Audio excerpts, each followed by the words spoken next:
Hello and welcome to our program Where God Weeps, a program where we speak about the situation of the suffering church around the world. Boko Haram is a terrorist organization affiliated with ISIS, based in northeast Nigeria and spreading throughout West Africa. Formed in 2002 and starting an armed rebellion against the Nigerian government in 2009, the term Boko Haram is loosely translated as Western education is forbidden or Western influence is a sin. Their activities include suicide bombings and kidnappings, most known for the mass kidnapping of more than 200 female students in Chibok in 2014. Estimates suggest that the group's strength may vary between 4,000 and 20,000 fighters.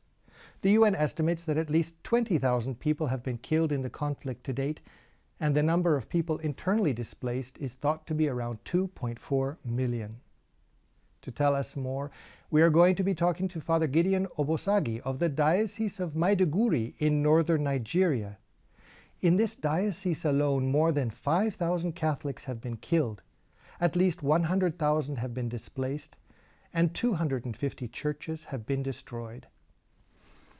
Father Gideon, welcome to our program and thank you for being with us here today. Thank you very much, Mark.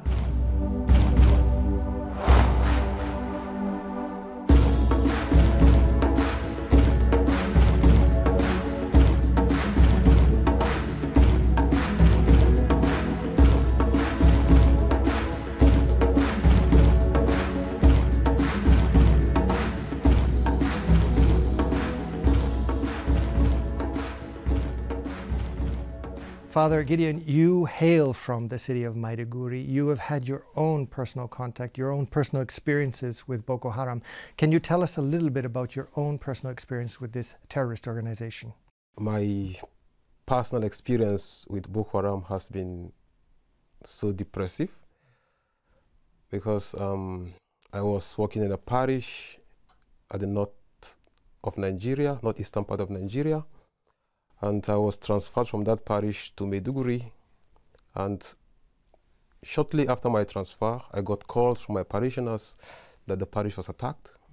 St. Joseph's in Kaya, where we have the catechetical training center. How was it? They were motorcyclists? Was it a suicide bomb? Motorcyclists with cars, you know, and they had guns, bombs.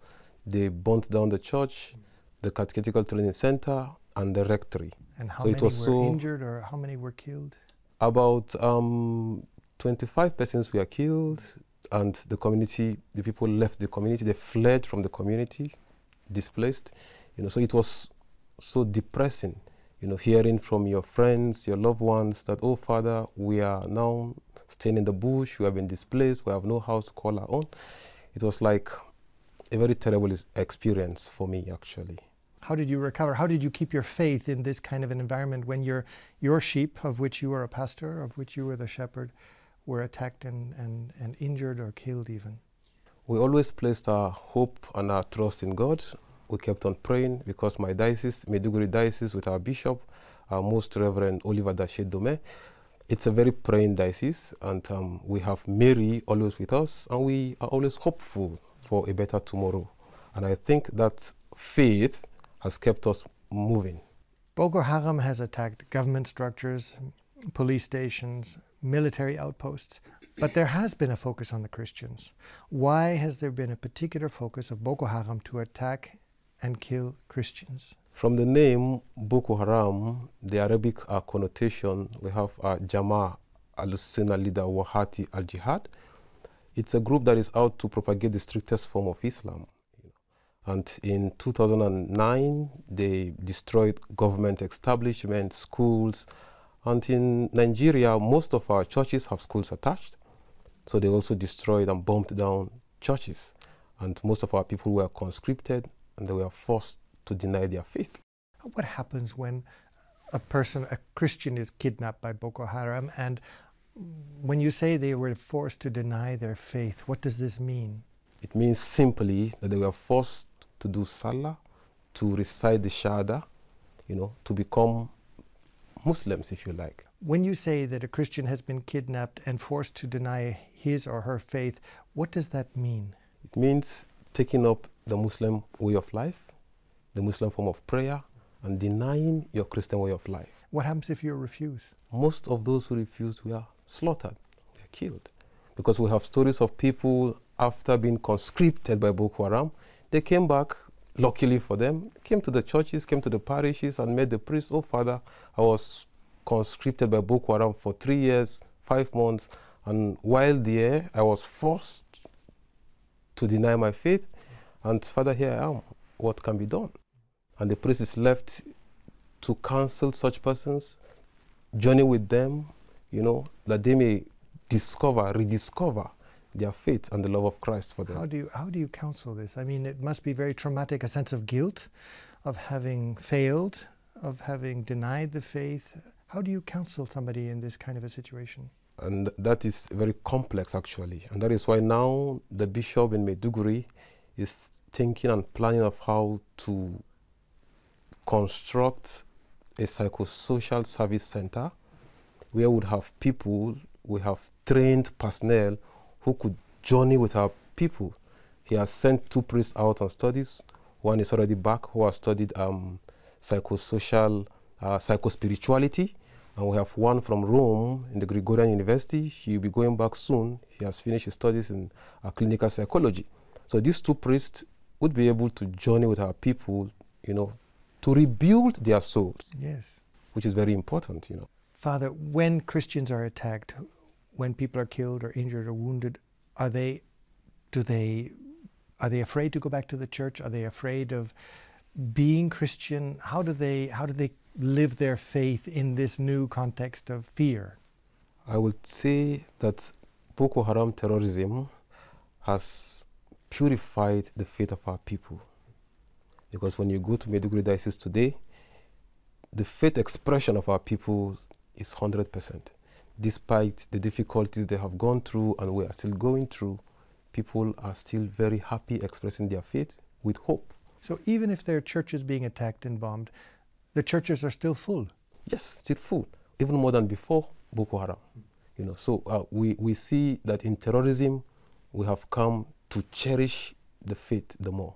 What is the response of the moderate Muslim in this whole context, this fundamentalism which has come into northeastern Nigeria and now spreading throughout the western part? Fundamentalist ideology. What is the response or the reaction of the moderate Muslim? How do they position themselves in this environment?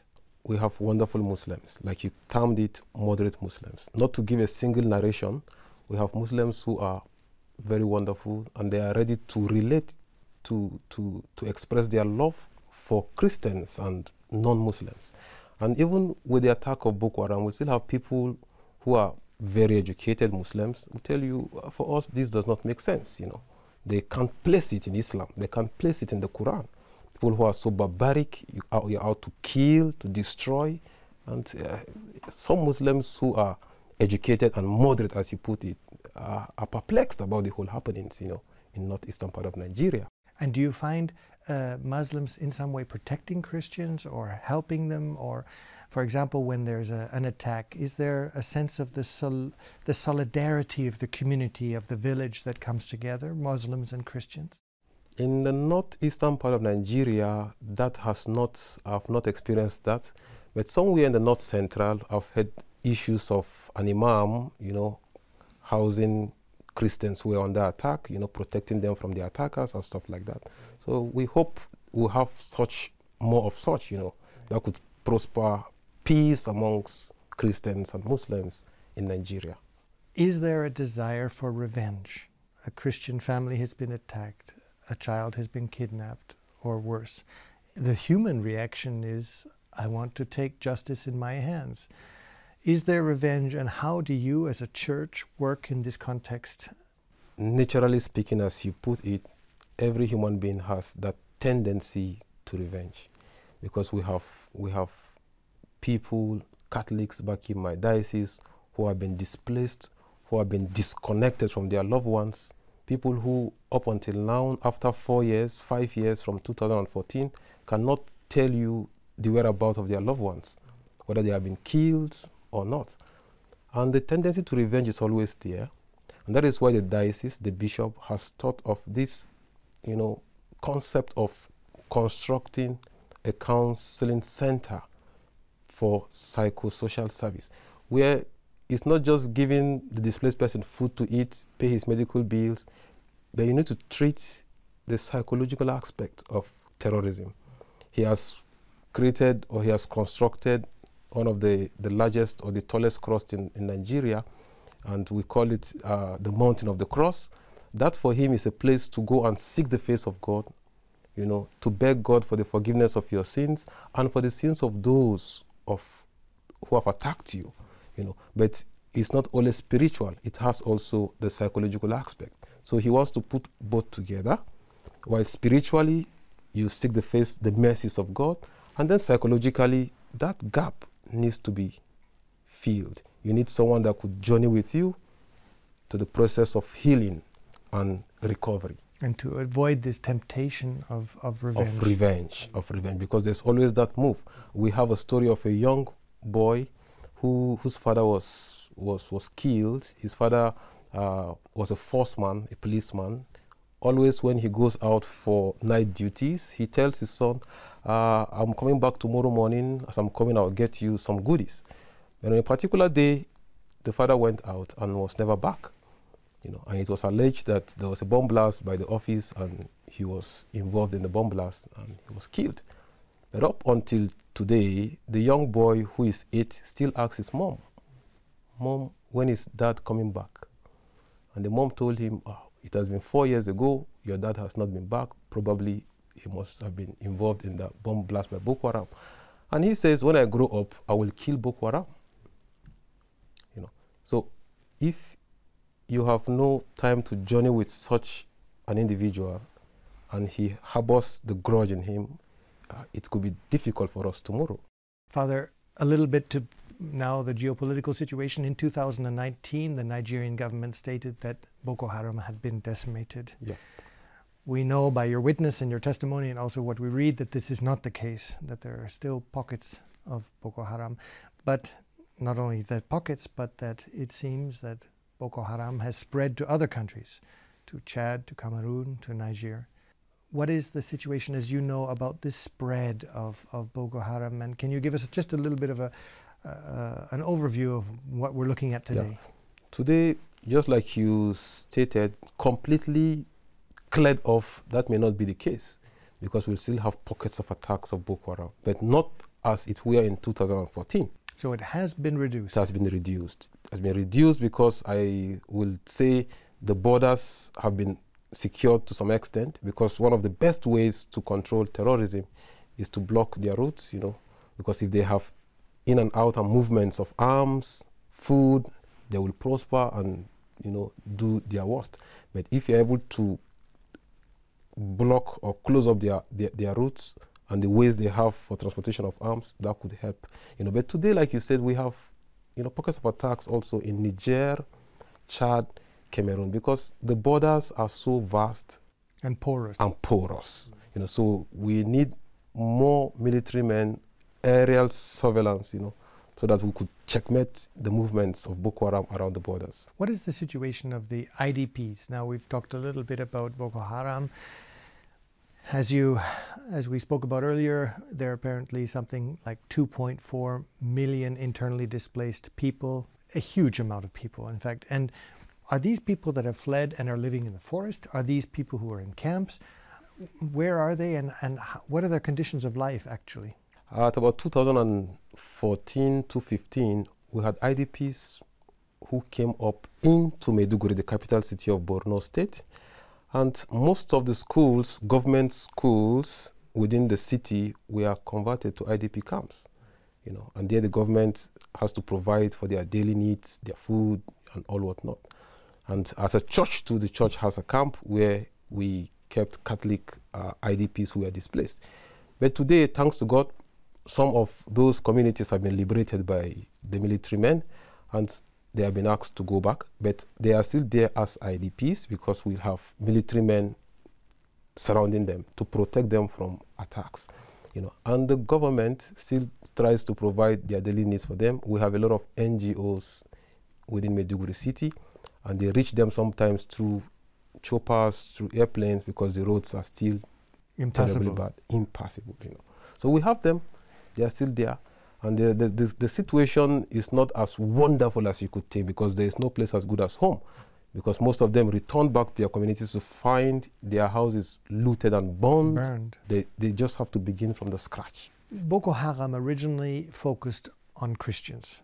As we know from the early times, the early period of the spread of Boko Haram, there was a concentration of attack against Christians. But recently this has changed. That is, the focus of Boko Haram's attacks have widened also to include Muslims. Why has this shift occurred? And if you can just give us a little bit of insight as to this. I've been in Maiduguri all through my life, and from my own personal observation, 2009, when Boko Haram became fully blown and were out attacking communities, killing and conscripting people, the attacks were basically on government establishments, schools, and churches. But today, they attack mosques, kill Muslims, and everybody. It has become an enemy of humanity. And for me, I think there's a build-up to that. Okay. Because it's an insurgency, and for you to fight an insurgency, you need people from those communities. At a particular point in Maiduguri, the young boys in the communities felt they should protect their communities. Muslim youths came up and formed what we call civilian JTF, and that is Civilian Joint Task Force, to collaborate with the military to checkmate terrorism. And when the Boko Haram terrorists who are in Sambisa forest and wherever they hid themselves heard that Muslim youths have now started collaborating with the military, they now said, okay, they became a target. We shall kill them all. So they killed both Christians and Muslims. This is my own personal observation and from experience back in Maiduguri. We've spoken about this question of Christianity and Islam, and Boko Haram is evidently a violent strain of Islam, which is being encouraged, let's say, from external sources. Can you give us an insight as to what might some of these external forces be that are, let's say, encouraging the spread and development of Boko Haram? Yeah, from the social media, it is alleged that some Islamic states sponsor and finance Boko Haram, and their mother group, if you like, ISIS, there's always a connection. And even back in Nigeria, it's alleged also that there are some politicians who have interest in Boko Haram.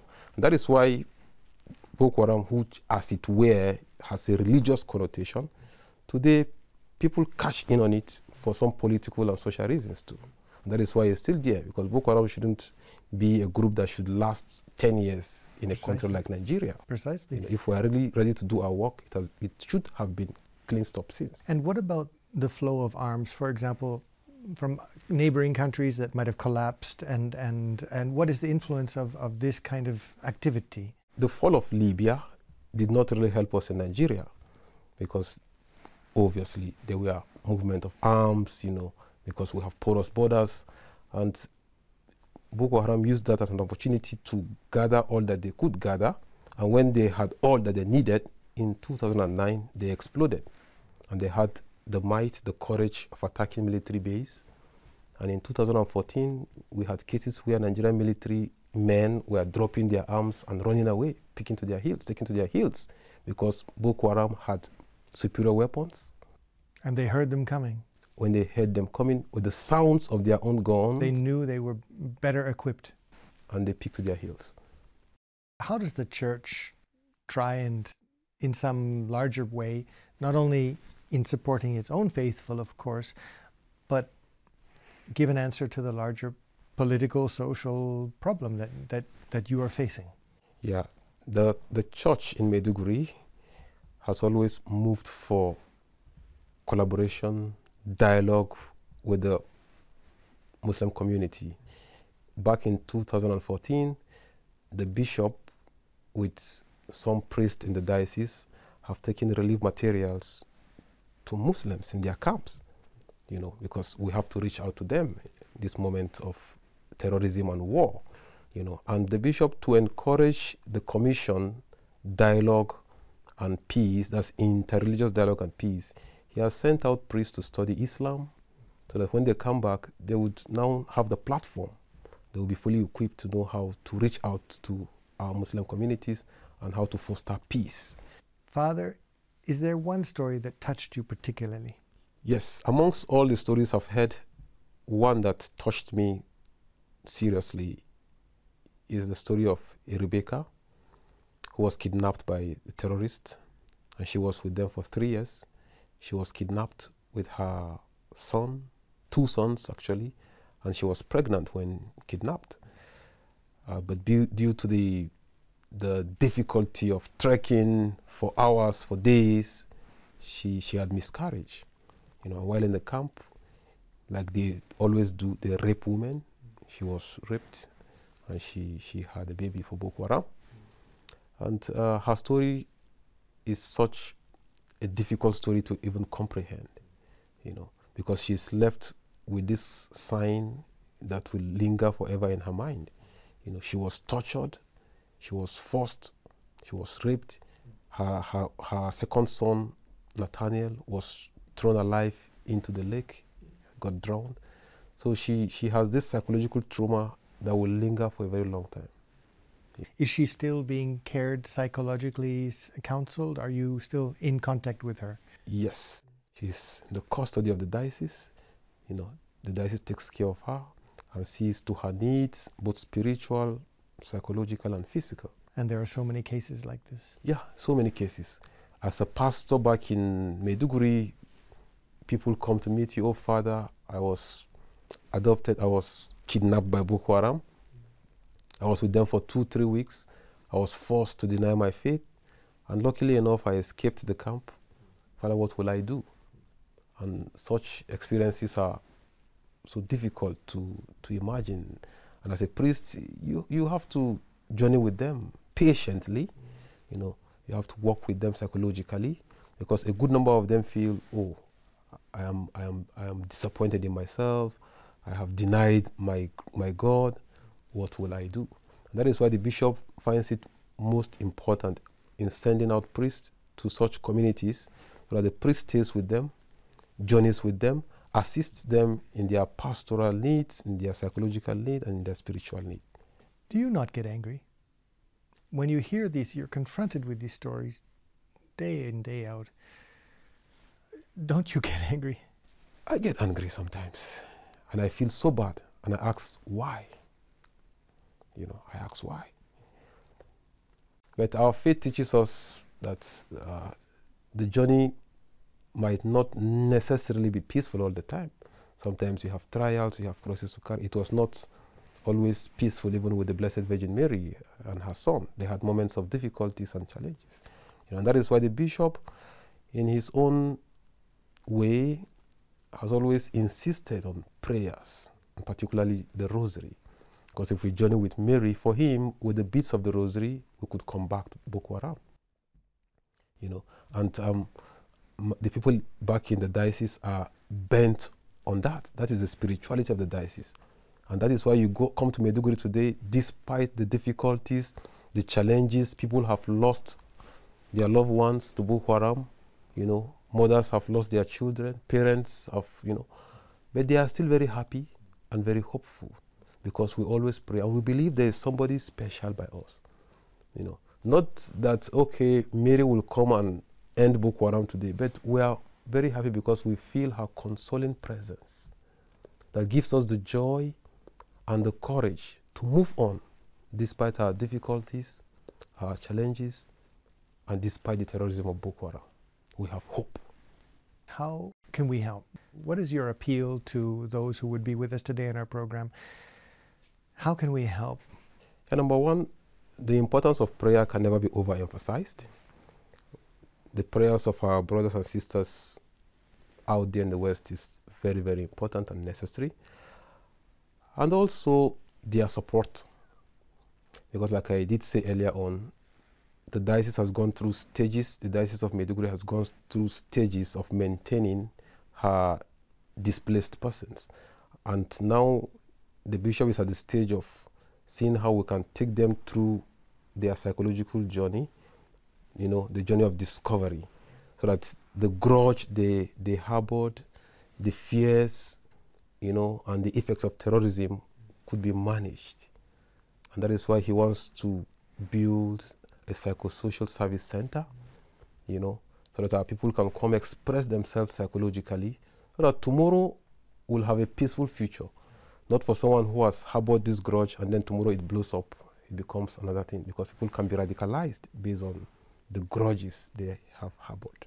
And you have also lost, not to forget, 250 churches in your diocese alone. And where is the money going to come from? Where is the rebuilding in order to restart all of the structure and the pastoral programs that you were running up until the time that Boko Haram attacked? We give thanks and praise to God, particularly to ACN, A3 Church in Need, has assisted the diocese greatly in this journey of reconstruction of churches and even of souls. And also, we still call on to well-meaning Christians and people out there to help in this reconstruction process of the diocese. Because all we have is the people, we have to keep them together, we have to journey with them, we have to make the church continues to grow in Maiduguri. The stones and the living stones. The stones and the living stones. Father Gideon, thank you so much for having been with us today in our program. Thank you very much, and may God bless you. And thank you, ladies and gentlemen, for having been with us today in our program, Where God Weeps. And if you'd like to know how you might be able to help the situation of the church in the Diocese of Maiduguri in Nigeria, either through your prayers or concrete action, I would encourage you to look at the contact information at the end of this program. And we look forward to seeing you next week. Take care.